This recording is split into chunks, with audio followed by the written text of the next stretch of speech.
Hello কিউটার মিরা, how are you? I hope you all okay. চলে এসেছি বিমিন লাভ স্টোরি নিয়ে।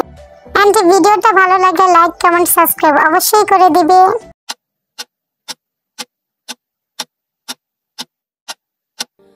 এইসবের কি দরকার ছিল? যে কে জানো আমরা কতটুকু ভয় পেয়ে গেছিলাম? দরকার ছিল এই ছেলেটা যা করছে জীবনের সাথে, তার উপর এই ছেলেকে এত সহজে আমি টাচ করতে পারবো না। জীবনের চোখে আমি ওর জন্য ভালোবাসা দেখছি, তাই টেস্ট করা দরকার ছিল আজও কি ছেলেটা সত্যি জীবনকে ভালোবাসে কিনা। কিন্তু আজ বিয়ে যেটা করেছে সেটা সত্যি আশ্চর্যজনক। আমি এখন কনফার্ম যে জীবন বিয়ের কাছে ভালো থাকবে। আমি এখন নিশ্চিন্তে ওর কাছে আমার জীবনকে দিতে পারবো। তো আমার জীবন মানে দেখো শালা বাবু, জীবন কিন্তু শুধু আমার, আর জীবনের ব্যাপারে এসব কিন্তু আমি কারো মুখে শুনতে পারবো না, বলে দিলাম। একে তো ছোটবেলার ভালোবাসাটা কেড়ে নিয়ে গেল, তার উপর বলে কিনা আমার জীবন বলতে পারবো না।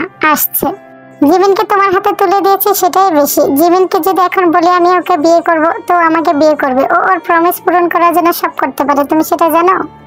সো যা দিচ্ছি তা মেনে নাও। জীবনকে তো আমার জীবনেই বলবো। After all Jikook is famous couple. Thank you so much JK, তোমার জীবনকে আমার হাতে তুলে দেওয়ার জন্য। আমি ওকে অনেক ভালোবাসবো আর অনেক টেক কেয়ার করবো। আর এই যাকে নিয়ে কথা হচ্ছে সে কোথায়? জেকে ভাইয়া তুমি জীবনকে কোথায় রাখছো? ও আচ্ছা এক জায়গায়, চলো ওর কাছে আমরা যাই।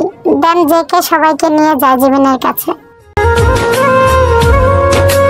যখন মন চায় আমাকে বিয়ে করে, যখন মন চায় আমাকে দিয়ে ডিভোর্স করে, যখন মন চায় আমাকে ব্ল্যাকমেল করে, এসব কি পেয়েছে আমাকে? আমি একটা মানুষ, তোমরা সবসময় নিজেদের ডিসিশন আমার উপর চাপিয়ে দাও। জিমিন আমাকে ভুল বুঝিস না, তোর ডিভোর্স হয়নি, ওটা নকল পেপার ছিল যেটা তুই সাইন করেছিস। তোর সেফটির জন্য আমাকে এসব বাধ্য হয়ে করতে হয়েছে, প্লিজ আমাকে মাফ করে দে। মাই জিমিন শি সরি না, মাই বেবি মচি সরি, অনেক অন্যায় করে ফেলেছি তোমার সাথে, প্লিজ আমাকে মাফ করে দাও।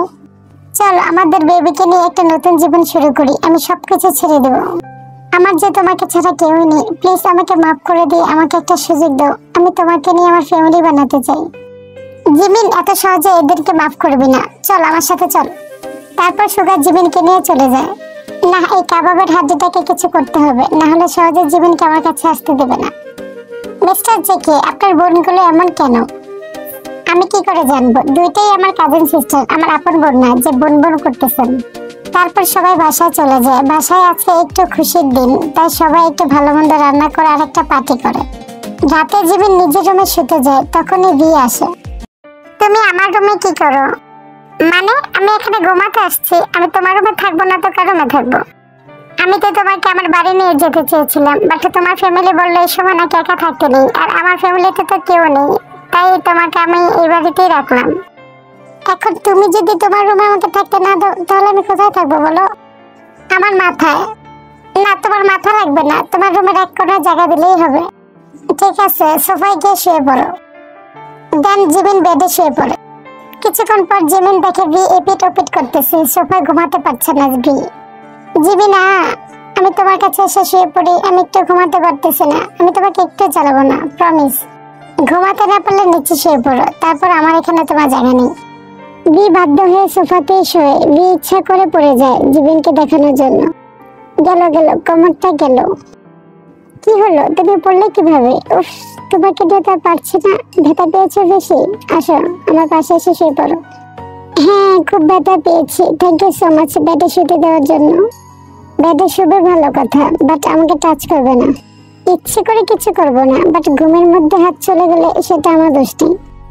তোমার চালাকি আমি বুঝি, ওকে? বসতে দিলে শুতে চাও, আর শুতে দিলে ছুতে চাও। তোমার চালাকি আমার কাছে চলবে না, চুপচাপ এক সাইডে গিয়ে শুয়ে পড়ো। জিমিনের ধমকে বাধ্য ছেলের মতো এক সাইডে গিয়ে শুয়ে পড়ে। অন্যদিকে সুগার জিমিনের দরজায় কান পেতে জিমিন আর বিয়ের কথা শুনছিল। তখনই সুগার কাঁধে কেউ হাত দেয় আর সুগার লাফ দিয়ে ওঠে। জাঙ্কুক ভাইয়া তুমি? আমি তো ভয় পেয়ে গেছিলাম। এভাবে জিমিনের রুমে চোরের মধ্যে কি দেখছিস, তাও এত রাত্রে? দেখতে পেলাম আর কি, কিন্তু কিছু কিছু শব্দ শোনা যাচ্ছিল। মানে আমি জীবনকে শিখিয়ে দিয়েছিলাম যে বি দুলাভাইকে এত সহজে মাফ না করে, একটু শিক্ষা দিতে। এই তোর মাথায় এসব খোরাফুটি আইডিয়া আসে কোথায় থেকে, ইডিয়েট? দেখো, আমাকে ইডিয়েট বলবে না, এর পরিণাম কিন্তু খারাপ হয়ে যাবে। আচ্ছা কি করবি শুনি? এই বলে জেকে সুগার কাছে যেতে থাকে।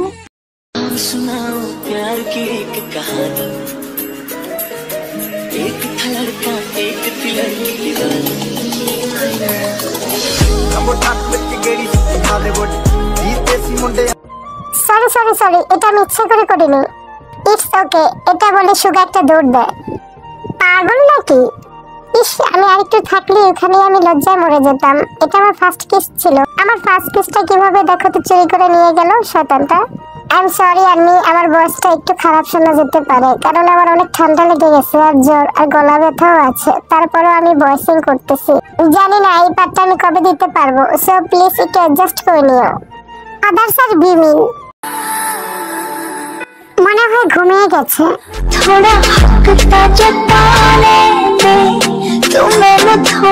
কিউটের ডিব্বাটা, মোস্ট হ্যান্ডসাম বয়।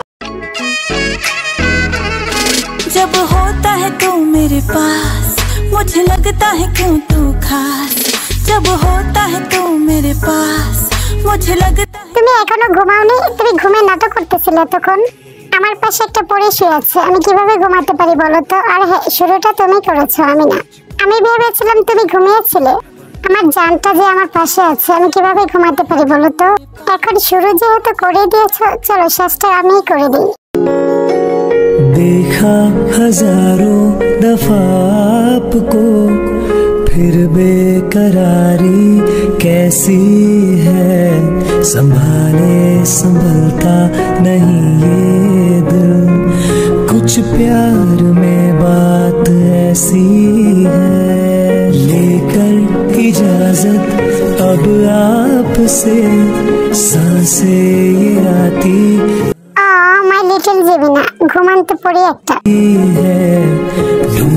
বিয়ে জেমিনার কপালে একটা উষ্ণ ছোঁয়া দিয়ে ফ্রেশ হতে যায়।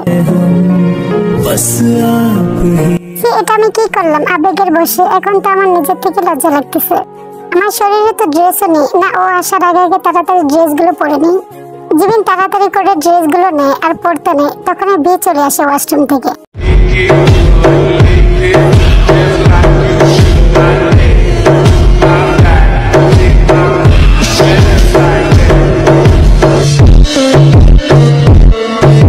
আমার জন্য ওয়েট করতে পারলে না, আমি পড়িয়ে দিতাম। তোমার পড়ানো লাগবে না, আমি নিচে থেকেই পড়তে পারি। ও রিয়েলি? ইয়েস। তারপর বি জিমিনের কাছে যেতে থাকে। বি জিমিনের সামনে যাচ্ছিল, জিমিন পেছা ছিল। তখন বি জিমিনকে টান দেয় আর জিমিন মাথায় ব্যথা পায়। কি করছো বি? তোমার জন্য এমন হলো? উফ, কি ব্যথাটা না পেলাম। সরি মাই লাভ। এমনিতেই তোমার অভাবে মরে যাচ্ছি, আমাকে কি আবার মারতে চাও নাকি? দূর কি যে বলো, সরো আমার উপর থেকে, আমি এখন ফ্রেশ হবো। ওয়েট, আমি দিয়ে আসছি। তারপর বি গিয়ে জীবনকে ওয়াশরুমে দিয়ে আসে। বিমি ব্রেকফাস্ট করতে আজকে একসাথে নিচে যায়। এসে গেছে লাভি ডাবি কাপল। নাও নাস্তা খেয়ে আমাদের উদ্ধার করো। সবাই নাস্তা খাওয়ার পর একসাথে বসে। তারপরে জিন জাঙ্কুককে বলে, জাঙ্কুক আমরা তোর বিয়ে ঠিক করেছি। মানে বিয়ে ঠিক করেছো মানে? আমাকে তো জিজ্ঞাসা করোনি। আর কার সাথে করেছো? সুগার সাথে। আজকে তোর খালামণিরা আসতেছে বিয়ের কথাবার্তা নিয়ে। দেখ বাবা, তুই আর আপত্তি করিস না। তোমাদের ডিসিশনে আমার কোনো আপত্তি নেই, বাট সুগারকে জিজ্ঞেস করে নিও। সুগার লাভ দিয়ে ওঠে, আমার কথা প্রবলেম নেই বিয়েতে। চিপকো ওয়াইফ হবে একটা। এই কথা বলে জাঙ্কুক একটু মুচকি হেসে চলে যায়। রুড হ্যান্ডসাম জামাই একটা। একটু ভালোভাবে কথা বলে গেলে কি হতো? শয়তানটা। ইঙ্গুর কথা শুনে সবাই হেসে দেয়। কিছুক্ষণ পর ইঙ্গুর প্যারেন্টস আসে আর সবাই মিলে ডিসাইড করে কি সামনের সপ্তাহে ইঙ্গি আর জেকে বিয়ে দেবে, সাথে বি আর জিমিনেরও। তারপর দুমদাম করে ইয়নকুক আর বিমিনের বিয়ে দেয়।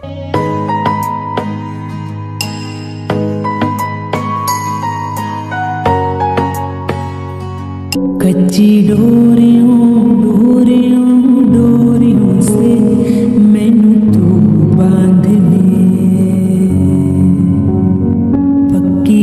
चलो এখন বিমিনের কাছে যাই। लो जीत गए तुम हमसे, हम हार गए इस दिल से। आया है आज लबों पे ये प्यार बड़ी मुश्किल से। इस प्यार में हमको पागल ना कर। চলো বিমিন আর ইয়নকুকের একটু রোমান্স দেখে আসি। Cause I'm lost in the way you move, the way you feel.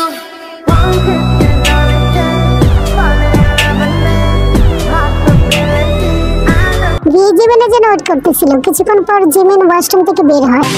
तड़पाए मुझे तेरी सभी बातें, एक बार है दीवानी झूठा ही से। জিমিন অতীত ভুলে গিয়ে বিকে অনেক ভালোবেসেছে আর বিয়ের সাথে ভালোভাবে সংসার করতেছে। জাংকুকও সুগাকে অনেক ভালোবেসেছে আর ভালোভাবে সংসার করতেছিল। 2 মাস পর জিমিনের একটা ফুটফুটে ছেলে হয় আর ইউনগি 5 মাস পর প্রেগনেন্ট হয়। এই স্টোরিটা এন্ডিং আমি এখানেই করতেছি। আই হোপ তোমাদের হ্যাপি এন্ডিংটা ভালো লেগেছে। এন্ড ভিডিওটা যদি ভালো লাগে লাইক কমেন্ট সাবস্ক্রাইব অবশ্যই করে দেবে। নিউ সাবস্ক্রাইবাররা, তোমরা যদি এই স্টোরিটা আজকে প্রথম দেখে থাকো তাহলে তোমরা ফার্স্ট থেকে দেখো, তাহলে তোমরা স্টোরিটা সবকিছু বুঝবে। Okay, tata, bye bye, see you soon, cute আর্মিরা।